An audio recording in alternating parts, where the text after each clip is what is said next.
I am the Atheist Jesus, and welcome to my channel. This video is going to be a quick discussion on Christianity and its influence on abolition throughout the ages, and whether or not it was really a big force for good when it came to ending slavery. Many Christians make claims that go something along the lines of, throughout history, Christianity has been tied to the abolition of slavery. Christian values are what ultimately led to the downfall of slavery. Christianity was groundbreaking in that it took a stand against slavery, or similar claims. To examine this overarching claim of moral revolution, there are several questions that ought to be asked. 1. Did the Church and Christianity oppose slavery since the Church's founding? If it did not, then how long did it take for the Church to change its position to one of opposition? 2. Did the discussion of abolition originate with Christian rhetoric? 3. Have there been abolition movements or attempts that were not inspired by Christianity? For this discussion, we will be examining these claims in the light of the Catholic Church, as it is both the oldest and largest denomination in the world, with 1.3 billion members as of recording this video. Let's begin with the first claim. So, throughout history, has Christianity and the Church always been against slavery? And if not, how long did it take them to change their position to one of opposition? Throughout the Bible, the Word of God seems to be at best indifferent towards slavery. It lays down some laws over not mistreating fellow Israelite slaves in the Old Testament, but many of the allowed practices are still quite brutal. Exodus 20 provides the earliest discussion of the rights of fellow Israelites who are slaves. An Israelite male slave is to be freed after 7 years. This time limit, though, is not extended to female Israelite slaves. If a man and his wife enter slavery together, they may leave together after 7 years. However, if a man enters slavery alone and he marries a fellow slave, then when he leaves, the wife and any children of the couple continue to be slaves of the master. A fellow Israelite slave may be beaten with a rod provided they are not killed as a result. If the slave gets back up after a few days, the master faces no repercussions. Israelite slaves are also permitted to go free should the beating result in some form of permanent damage, such as the loss of an eye or the loss of a tooth. Slaves who are not Israelites, however, do not seem to be granted any of these protections. Leviticus 24:44-46 reads as follows: Your male and female slaves are to come from the nations around you. From them you may buy slaves. You may also buy some of the temporary residents living among you, and members of their clans born in your country, and they will become your property. You can bequeath them to your children as inherited property, and can make them slaves for life, but you must not rule over your fellow Israelites ruthlessly. End quote. It is apparent that when God was allegedly handing down the laws of the land to the Israelites, he had no intention of ending slavery. As a matter of fact, nowhere in the Bible, in either the Old or New Testament, is slavery outright discouraged or condemned. Passages from the New Testament, such as 1 Peter 2:18, call for slaves to be obedient to their masters. Quote, Slaves, be subject to your masters with all reverence, not only to those who are good and equitable, but also to those who are perverse. End quote. Since the Bible is counterproductive to the claim that Christianity has ever helped end slavery, we must look at the actions of the Church throughout history. For the sake of brevity, I'm going to pull up a few key points to demonstrate how, throughout the vast majority of its history, the Church defended the institution of slavery. In 340 AD, the Synod of Gangra condemns 20 beliefs held by a group of Messenians. Among these beliefs is, quote, urging that slaves should liberate themselves. In 451 AD, the Council of Chalcedon reaffirms the condemnation of urging slaves to free themselves. At the council, it is confirmed that this view is representative of the Church as a whole. While there is some internal debate amongst members of the Church concerning slavery, many popes and clergymen throughout the centuries continue to buy, sell, and even capture slaves themselves. The view of the Church as a whole seems to be supportive of slavery. Fast forward to 1452 AD. Pope Nicholas V issues a papal bull by the name of Dum Diversas. This bull allows Alfonso V of Portugal to place, quote, Saracens and Pagans, end quote, from disputed territories into, quote, perpetual servitude.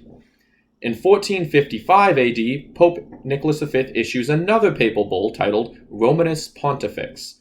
The two bulls together grant Portugal the Church's blessing to create the West African slave trade. The bulls are also seen as legitimizing the European colonization of Africa. Quote, We, therefore, weighing all in singular the premises with due meditation, and noting that since we had formerly by other letters of ours granted among other things free and ample faculty to the aforesaid King Alfonso to invade, search out, capture, vanquish, and subdue all Saracens and Pagans whatsoever, and other enemies of Christ, who wheresoever placed, and the kingdoms, dukedoms, principalities, dominions, possessions, and all movable and immovable goods whatsoever held and possessed by them, and to reduce their persons to perpetual slavery, and to apply and appropriate to himself and his successors the kingdoms, dukedoms, counties, principalities, dominions, possessions, and goods, and to convert them to his use and their use and profit. Pope Nicholas V, Romanus Pontifex, 1455. The final papal support for slavery is given by the office of Pope Pius IX in 1866. The office states that under certain conditions it is not against divine law to buy, sell, or trade slaves. From the founding of the Church until 1866, there is a seemingly endless stream of support for slavery in various forms. While it is true that many church members did attempt to combat slavery, several popes included, that does not undo the almost 1900 years of history full of vocal support from the church at large. The next question is, did the rhetoric concerning the ending of slavery originate with Christianity? It is, of course, true that slavery was a very common practice in most of the world throughout human history. So perhaps one should ask if the idea of ending slavery originated with Christian scholars. Unfortunately for Christianity, the discussion of whether or not it is moral to keep slaves predates Christianity itself.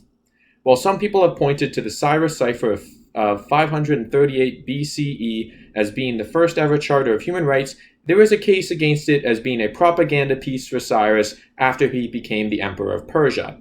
If Cyrus had abolished slavery, it would have been a very significant event that would have freed many slaves throughout the Middle East and parts of Asia.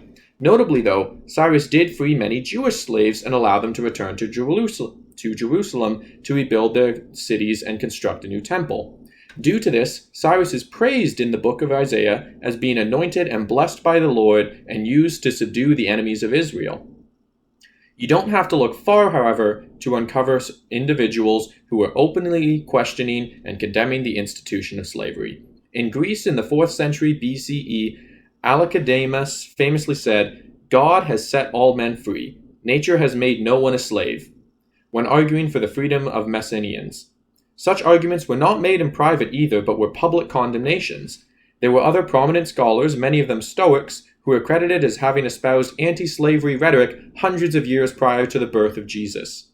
One of the strongest condemnations of slavery came in the 3rd century BCE by Zeno of Citium, who was the founder of Stoic philosophy, who said, quote, "No matter whether you claim a slave by purchase or capture, the title is bad.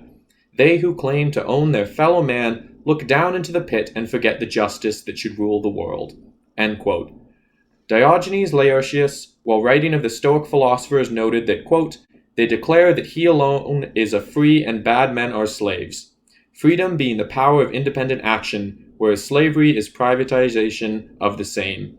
Though indeed there is also a second form of slavery consisting in subordination/subjugation, and a third which implies possession of the slave as well as his subordination, the correlative of such servitude being lordship, (slave ownership), and this too is evil." End quote.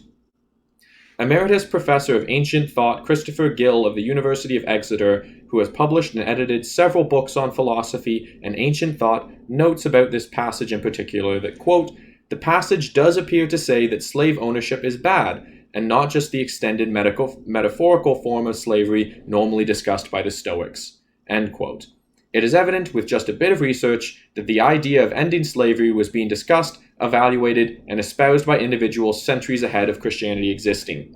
It is also worth noting that we know that, according to the Bible, Paul went to Athens. So, it is very plausible that even if there had been Christian takes early on mentioning that slavery was bad, it would not have been unreasonable to assert that that may have been a cross-pollination coming from Stoics and philosophers who were in Athens who may have already had those ideas prior to Paul. Now, of course, Paul never outright condemned slavery, so that's not really a concern, but it is interesting to note that he went to an area where it was known some people actually already condemned slavery.